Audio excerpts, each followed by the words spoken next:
Disruptors and curious minds, CEOs, founders, book lovers. Welcome to Thinking on Paper Book Club, the rebellion to the 15-minute book summary. There will be no AI chat summaries. We will read every sentence. We're reading Empire of AI. Some, Jeremy, are calling this the most important book of the decade. I mean, if you've got any interest in AI technology and where we're heading as a species, I'd say it's pretty important.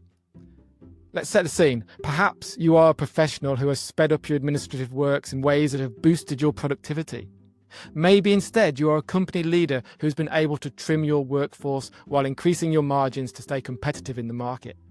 But like the cotton gin in the 1790s, the education technology startup in Massachusetts, the facial recognition companies in South Africa, and the many more examples detailed in the coming pages, the costs of this vision are pressing down on vast swathes of the global population who are vulnerable.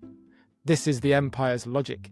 The perpetuation of the empire rests as much on rewarding those with power and privilege as it does on exploiting and depriving those, often far away and hidden from view, without them. Jeremy, Empire of AI, Karen Howe, Dreams and Nightmares in Sam Altman's OpenAI. First impressions. Off we go. First impressions. Off we go. First impressions. What's up, guys? Drop some questions in the chat. Good to see everybody. Glad we're doing this live again. This is kind of back to where it all began, right, Mark? Starting off, just the word empire, I think, is pretty arresting, right? Just that word in general, it just puts you on a sense of awareness. It's like, yeah, we're gonna understand some of the deeper, more important connections of this thing, but it's a dark word. Empire is kind of a dark word. The Empire Strikes Back, that empire is a dark word. Empires in general, colonialism, all that stuff that we'll get into, pretty dark stuff. But I think it's important what's happening with AI right now. We're just seeing things running and gunning and building and, more compute, more power, models get better that way. And before we know it, it's like down the road. So I'm excited to dive into this kind of call for pause to at least understand what it is that we're building and how it's going to affect us, our minds, society. The thing that scares me the most about a lot of this stuff is, humans have a proclivity to shortcuts, and this is like the ultimate shortcut. And are we going to shortcut things like creative thinking? Are we going to see that atrophy? Are we going to see creativity atrophy in light of an easy button? Well, empires crumble, and if you're the word, I think, is obviously we speak a lot about language on this show. To build an empire, to create an empire, the damage, the collateral damage, the side effects, the doom, the gloom, what has to disappear to create that empire is monumental.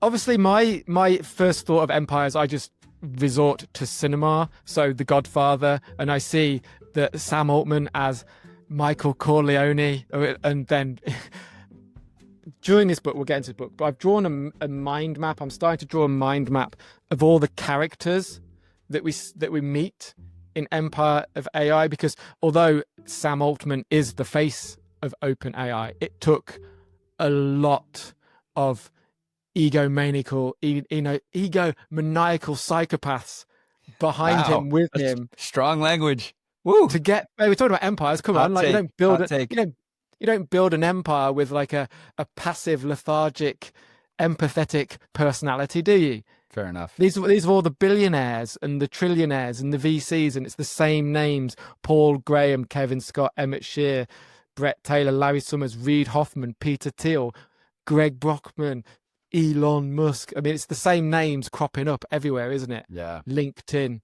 Airbnb, Nvidia. Well, let's Facebook, talk about the name at the on the binding right here, Karen Howe. So the reason why, and she sets this in the first chapter and kind of in through chapters 1 through 4, and we're dealing with 1 through 4 today, folks. Part 1 in the book. She essentially was embedded in the OpenAI organization. She's been researching a lot of this stuff for a long, long time, and her perspective is really interesting because it catches it what the intent was at the start and how we'll notice through this building of empire methodology that intent has morphed nefariously, perhaps. She spent the day with Brockman and Sutskever. She spent a lot of time with the people in this book. Any quoted emails, documents, or Slack messages come from copies or screenshots of those documents and correspondences, or are exactly as they appear in lawsuits. In other words, anything which is quoted, she says she has read in official documents. Do you trust it? Yeah, I think I do. Everything's about trust, man. We talk about trust a lot on Thinking on Paper. But so let's dive right in. So a lot of the original intent for some of this stuff that Sutskever and a bunch of these other leaders are talking about. There's a quote from him. This early commitment to say, hey, as we ramp this thing up, from an OpenAI perspective, as we ramp this thing up, if someone else gets ahead of us and someone else does a better job than us, we are just going to stop and join forces, and we're going to make it all happen together for the benefit of humanity. But guess what? When capitalism comes in, guess what? When fundraising and expectations from that fundraising come in, the mission changes. One of the questions that ran through my mind: how do we govern AI? What does that look like? And there's governing from the building of AI. So there's a lot of focus on, all right, how many chips are getting built? Who gets the chips? Who has the money for the chips? Who can build the facilities to house the chips, to let the chips do the things? And when are we hitting limits from that perspective? But then you have how do you govern the use of AI? And how do you deal with things like right now, Meta's AI, this is in the news presently, but Meta's AI actually flirting with kids, or talking about the idea, which is holy crap, that's nuts, and how do you manage that? How do you govern that? What do you think about when you say, how do you govern AI? I'm very skeptical. Yeah. About how is it country based? How do you create a global, interactive, interoperable system of governance or guardrails? It's impossible because you have all of these competing teams called nations who want to be the best at what they do. And that'd be like asking two of the best Premier League soccer teams to cooperate, right? So how do you do it? So do we just trust? Do we trust them? Reading this book, I don't trust them. She slams it home how often at the beginning they speak about for the good of humanity, AGI, for the good of humanity, and how that message just gets diluted and weaker and weaker and weaker as the opening chapters pass by, and to the point where, okay, it becomes an afterthought. It isn't what's driving them. By chapter 5, that isn't what's driving them. It isn't for the good of humanity. It's for the good of them. It's for their egos, they want to be first. So how do you govern? And when they're paying off Congress, when they're in Congress, when they are more powerful than the political bodies that might put in any global regulation, how do you do that? As the time passes and more models, and there's no data left, there's no human information left. When does it become too late? When does the question have to change? Yeah. We're building something that's going to get so out of our realm to control that at some point it's just going to be there. I wrote this earlier in a reference to kind of like the big bank situation, where the big banks, we gotta throw money at these big banks because they're too big to fail. I mean, we're going to get to a point where whoever's holding the reins of all of this compute and capability, are we going to get to a situation where we be like, shit, this, it's too big to fail, man. We gotta, support it or help it. So, let me read something here that I found really interesting in the prologue and on page 16 related to empires. That is a great little level set. Empires seized and extracted resources that were not their own and exploited the labor of people they subjugated to mine, cultivate, refine those resources for the empire's enrichment. They projected racist, dehumanizing ideas of their own superiority and modernity to justify and even entice the conquered into accepting the invasion of sovereignty, theft, and subjugation. She continues, very, very powerfully written stuff to kind of say, well, yeah, there are some parallels to this. When you can look back at history and go, man, how different is this exactly? And it puts your mind in a very thoughtful space to kind of consider, instead of like, man, look at all the cool shit I can do with this technology. It's kind of like, well, there's that. Don't get me wrong. there's really interesting stuff being done, but there's also like, whoa, we definitely have to keep our eyes on stuff and what rules can be made, and also who's making the rules and for what benefit. They didn't know. They did it like we now, because we parrot what big tech has told us about the advantages of AI, what it's going to do. They're not our thoughts for the most part. We've been fed those by the marketing, by the tech giants, by these voices who say, oh, AI is going to do this, this, and this. When they were building it, they had no idea. GPT that we've all become familiar with wasn't part of it. And they had all this company set up, they had all this money coming in, and they didn't know what they were going to do with it. They didn't know what AI was for. And Bill Gates was the man responsible for what happened, because OpenAI needed more investment. After Elon Musk left, he took his investment with him. They needed more money. They were flirting with Microsoft, and in the end, Microsoft invested $1 billion, but that rested on a useful tool, and they didn't have one. And it was Bill Gates who said, I want an AI that can summarize books for me, in short. And they had this GPT model that was a bit very basic. They used that. They demonstrated that to Bill Gates, and it was enough for him to sign off on the investment. And that was kind of the domino to where we are. When everyone's on your social media, AI is great for this, and this. That's not what it was for originally. They didn't know what it was for. We still haven't figured out the what is it for in a lot of ways. And just a quick comment on the scale of this, everybody. This was listed in the prologue as well. OpenAI GPT-5 was recently released, but GPT-4 was 15,000 times larger than GPT-1. And guess what? That was 5 years ago. You think things are moving a little faster than they were 5 years ago? Probably so. So one of the big power struggles in the book, because every empire has a power struggle, doesn't it? Every empire is built on power struggles, and this is no different. So the big power struggle between Elon Musk and Sam Altman et al. Is this idea of being an open source for the good of humanity, non-profit organization. And that's how it all started, because they were fearful of what Google were doing. They wanted to build the opposite to what Google were doing, something good, something humane. What happened? Well, money got thrown into the mix, and the drive to be the first and the best and the fastest, and not even knowing what that end result target is. They talked about being the first to get to AGI and PS and distributing the benefits to humanity. That's like a little subtitle or a subset to that first goal, but without even understanding the full definition of AGI. GPU as well. Like eventually they figured out that in order to stay ahead, to be the first, they needed, well, they talk about Moore's law and then OpenAI's laws, don't they? And it was GPU, and that insanely expensive, and just as a non-profit, Sam Altman and they all believed it just wasn't possible. Well, let me ask you this. Do you think it was really, truly the intent of these guys?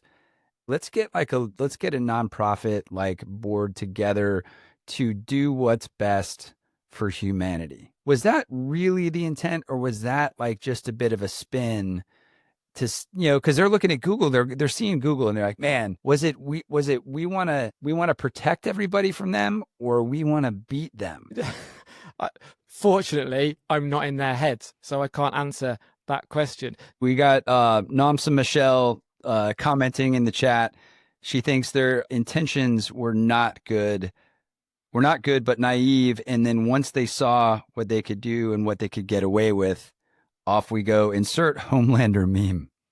He was very young, wasn't he? Maybe they had that childlike naivety of, yeah, we're gonna do this, and then that reality breaks down and people change. The way things scale, like the way technology scales, the way the world rewards the building of something is not tied to what's the best for humanity. It's tied to what kind of return can come back to an investment on building something that people are seeing as novel enough to spend money on. That's the internal mechanic of how this stuff works. And I think until you redefine the evaluation mechanic, I don't think things will change in that regard.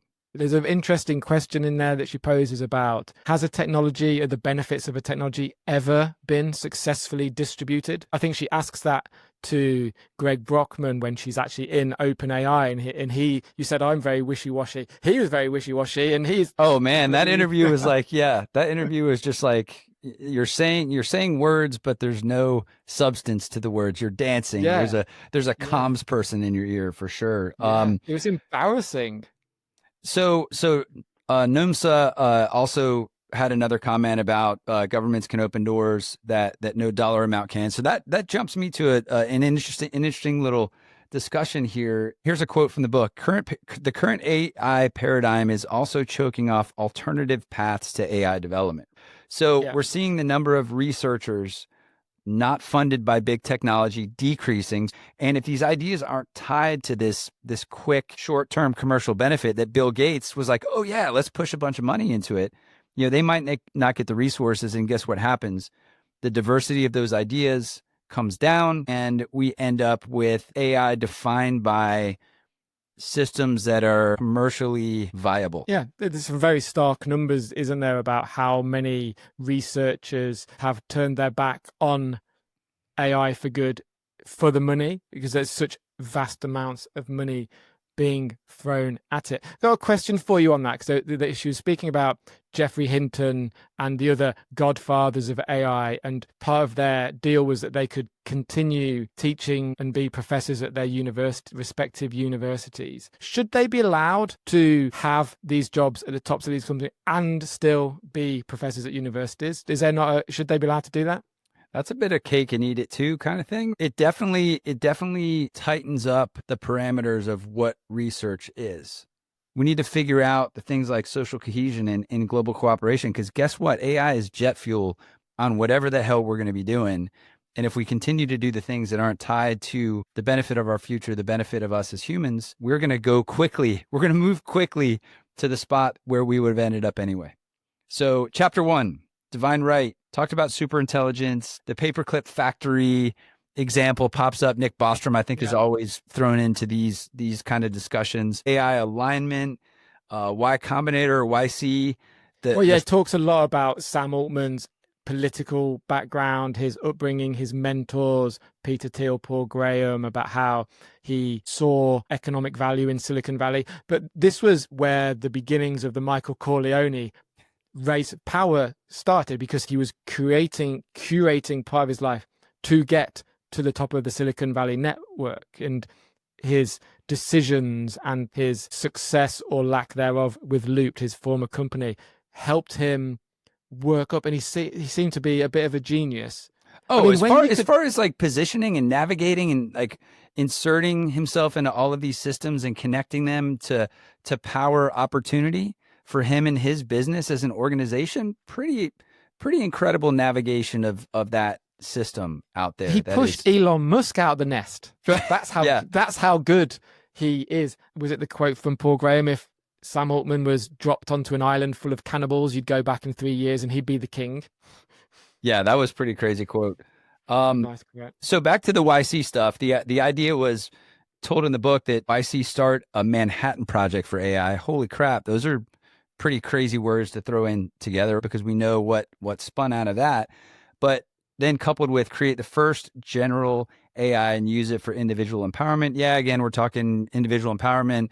Everyone's hugging. It's great. We're going to do the best for the world until the dollar signs and incentives start rolling in. But Sam's dad, the little story about Sam's dad in here, I thought was really interesting. And I don't know if he is still around or not, but Sam's dad had a brilliant quote that some of the things that I tell my kids, and I'm sure you tell your kids, that Sam's dad told Sam, you always help people, even if you don't think you have time, figure it out.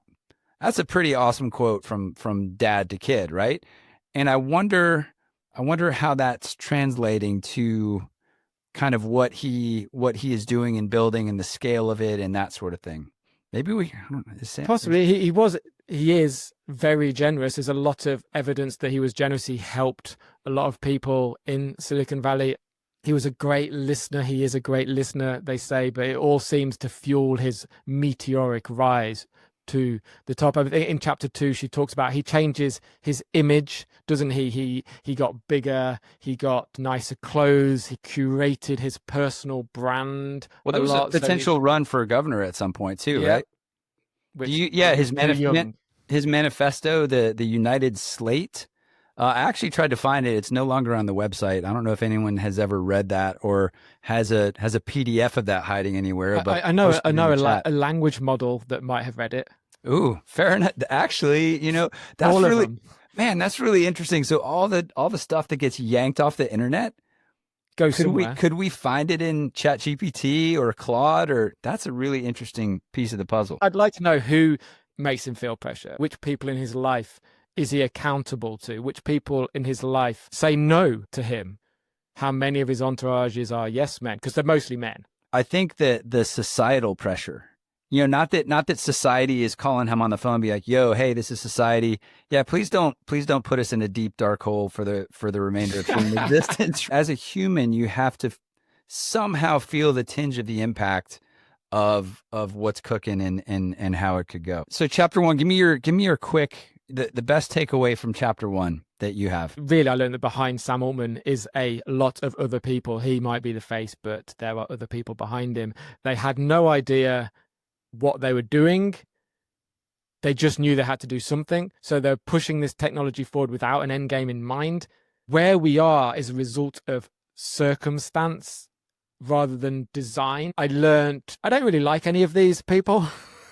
They're not painted as nice people in the context of this story. Yeah. Because Mark has never broken bread with Sam Altman. I'm sure he's a charming individual. What I did notice as well was all of the dots that we're connecting. So there's so many callbacks to other books in the book club. Obviously, Nexus, Yuval Noah Harari is called back a lot. There are callbacks to quantum supremacy. There are callbacks to numerous episodes of the show that were covering the same subjects. So that I enjoyed that. My favorite in chapter 2 was ImageNet, obviously, and the cats for the win. Cats for the win.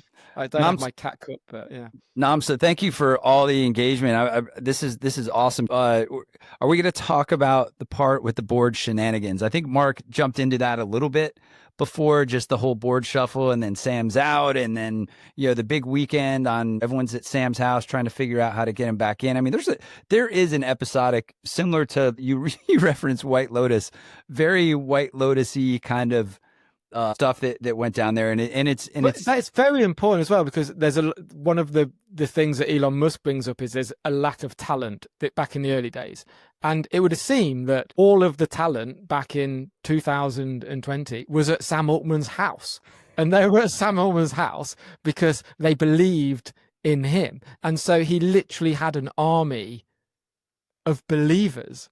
And any other AI, there was maybe little pockets of AI talent elsewhere at Google, most notably, but they all ended up anyway with him. And just the sheer power of his personality, his dream, his vision, whatever it is, they were all at his house. And essentially, to the listeners who haven't read the book, Sam Altman was kicked out of OpenAI. Jobsian, with his boot from Apple. He was kicked out because the board didn't think that he was open enough. They thought he was, he's a little bit dodgy. And such a great word. All the employees rallied around him, and eventually the board had to reinstate him as the head of OpenAI. It is incredible. What did you think about the communication coming down from the board? What if you were an employee at OpenAI and you got this series of bullshit communication from the top about the future of the company and what's heading, basically words without answers, and it's just like, I thought that was mind-blowing how they handled the communication. Yeah. And as you know, Jamie, I don't do Slack, so I wouldn't have been employed anyway, but yeah, just almost infantile. Infantile behavior. Yeah, we're still trying to figure out communications as a species. Chapter 2 rolls through the societal impacts, really. And everyone knows, listen, discrimination, whether racial, gender, class, whatever it is embedded in the internet. And like you said, how did these models get trained? That's how they got trained. And what was really eye-opening, I'd heard about Timnit and her work, and I'm actually going to be following that work a lot more closely. Just kind of Yeah. got reminded and highlighted about it. But NeurIPS, the big AI conference, the stat in 2016, 6 Black researchers among 8,500 attendees. I don't care what you say, like with that kind of representation and the models being trained by the internet with these inherent biases, that's not a model for something that's going to serve humanity at scale, is it? No, it isn't. And how do you benefit all of humanity when everything lacks global representation? What's that quote a long time ago? The future's here. It's not just evenly distributed. Power and water are not evenly distributed. Power and water aren't evenly distributed. And if you start thinking about like the Nothing Maslow's, is evenly distributed. right, you think about Maslow's hierarchy. When you don't have water and you don't have power and maybe don't have access to a fuel source, you're in that level. You're not in the level of the top thinking about, wait, well, how do I educate myself? How do I develop new products? How do I help my society grow? You're figuring out how to have a sanitary experience, how to be fed, and it's a different thing. So until like that level set gets bumped up a little bit, I think it's very difficult to evenly distribute something that is aimed to solve all of humanity's challenges. Yeah. Pause. Yeah, I'm just letting that rest just to Phew. people can. I think we should do that more at Thinking on Paper when we should let thoughts and ideas and questions just sit for a moment. Somebody's on a walk, maybe give them a little bit of time to think about or to answer the question. Or to let that shake out of my brain too. Let's fire into chapter 3, the nerve center. So one quote I want to throw out here, there's a definition of AGI that was put out. So as OpenAI defined it, there's a quote from book, page 77, a piece of software that has just as much sophistication, agility, and creativity as the human mind to match or exceed its performance on most, parentheses, economically valuable tasks. And I think that's a key piece, economically valuable, because not all things that we do can or should be monetized. What is the purpose of technology, Jeremy? Listeners, what is the purpose of technology? It's another one, but let's see it. And then I'll read what Brockman says. Well, what do you think, Jeremy? What is the purpose of technology for you? Extension of ourselves, right? Technology is an extension of us. It's like a microphone. And I always hey, guess what, guys? Jeremy's going to use a musical analogy, right? So I've got a brilliant microphone. I've got an awesome microphone preamp. That's technology. I've got a computer that all of that stuff connects into. The computer has plugins that makes my voice sound good, bad, weird, strange. But guess what? If the melody and the lyric that I put together going into the microphone, that's an extension of me. That's an extension of us. But where technology is going, is it going to take away even that piece of the puzzle where now we have easy buttons for, hey, make a melody. Hey, give me a lyric. Hey, generate this. Hey, generate that. Man, that's a big question mark. Great comment here. Technology is a tool like anything else. I completely agree with you. Augment what we're trying to do, maybe speed up some of the stuff that we'd rather not do and open our eyes to things that we would rather do. Greg Brockman replied quickly, this is one thing that's really important. What is the purpose of technology? Why is it here? Why do we build it? We've been building technologies for thousands of years now, right? We do it because they serve people. AGI is not going to be different. Not the way that we envision it, not the way we want to build it, not the way they're my italics, by the way, that we think it should play out. We, us. Talk to me about the concentration of power, of the concentration of benefits, the concentration of resources, and the concentration of rewards. Because AI technology, yeah, okay, it's a tool, but who's designing that tool and what is the purpose of that tool? Because the tool is all encompassing. I don't remember if it was Brockman or Sutskever talked about other technologies like fire, fire, like cars, but fire wasn't coaxed into existence or built from zero. It was something activated in nature. It's not like the fire reference was a Freudian slip of the God complex in these people. Wow, maybe so. Like comparing what they're doing to the creation of fire. Come on. God Yeah, complex. but again, fire, like that'd be like you and I in a room. We figure out how to make fire. We control the parameters of how fire is made, the ingredients needed to make fire happen, the access to turn on fire, all built by the you and I, we. And someone funded us to make fire, and now we're limiting the access of fire. And there are now laws in place, Mark, based on all of our work and lobbying that certain people have to come to us for a permit to light a fire. Yeah. All right. I'm off my soapbox. But at least that point that the veil, that the shutters are drawn down. This is when OpenAI close things down, don't they? Say, okay, we're not allowing journalists in. We're not going to say what we're doing, and they're going to shut up shop. Telling. Let's move into chapter 4 and try to land the plane here. What stood out for me? The most interesting part was the part from Cade Metz, a longtime chronicler of AI, and he's speaking about the tradition of I can't say this word. Namsa just talked about it. Anthropomorphizing of text. She calls it irksome, which I agree, but continue, Mark. Well, yeah, and he continues, aided by Hollywood tales combining the idea of AI with age-old descriptions of human-made creations suddenly waking up. AI developers speak often about how their software learns, reads, or creates, just like humans. Not only has this fed into a sense that current AI technologies are far more capable than they are, it has become a rhetorical tool for companies to avoid legal responsibility. What they've done to anthropomorphize it as they have is so smart, because it puts us all on an equal footing. It is like us, we are like it, therefore we should accept what it says. Yeah, it is very, very dangerous. Well, this has been a blast, Mark. I'm so glad we're doing this live again. A little bit more energy, a little more fun. Thanks for listening. Mark, any closing thoughts? Some are calling it the most important book of the decade. I don't know if I go that far just yet, but it is very enlightening. I'm learning a lot. It's asking a lot of questions, and it's removing some of the veneer, some of the public marketing veneer that this industry has. And I'm grateful for that. And I'm looking forward to reading part 2 and getting into the weeds of the empire of AI. So yeah, thank you. I think that's all there is to say. Stay disruptive. Keep thinking on paper. Boom. Next time. Bye.